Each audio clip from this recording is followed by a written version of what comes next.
des sols vivants pour une agriculture gagnante.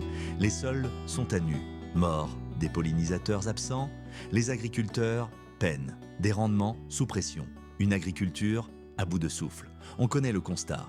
Mais sur le terrain, certains agissent. Des pratiques plus naturelles changent la donne. Et les résultats sont là. Au Royaume-Uni, une grande étude menée entre 2021 et 2025 a suivi des fermes agroécologiques. Résultat, plus 24% de carbone dans les sols. Une infiltration de l'eau multipliée par 2, plus 50 à 80% de vers de terre, notamment les anéciques, qui structurent le sol, plus 42% d'insectes utiles, plus 35% de pollinisateurs, plus 30% d'oiseaux agricoles. Et cela toujours avec des rendements stables.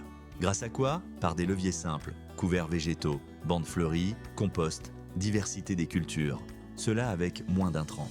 En France, une thèse pionnière a comparé agriculture conventionnelle et agriculture de conservation des sols, et là encore, les chiffres parlent.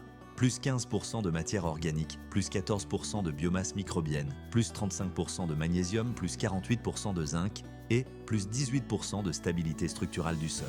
Et dans le grain, côté alimentation, plus 7% de phosphore, plus 15% d'ergothionéine, un antioxydant rare, aucun résidu d'herbicide, aucune mycotoxine et toujours aucun compromis sur le rendement et la qualité protéique. En plus, c'est plus sobre.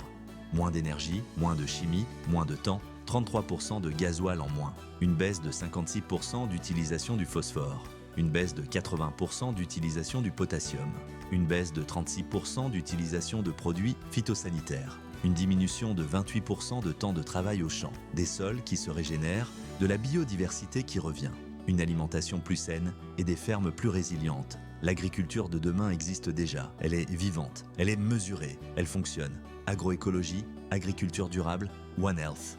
Partagez, soutenez, passez le mot.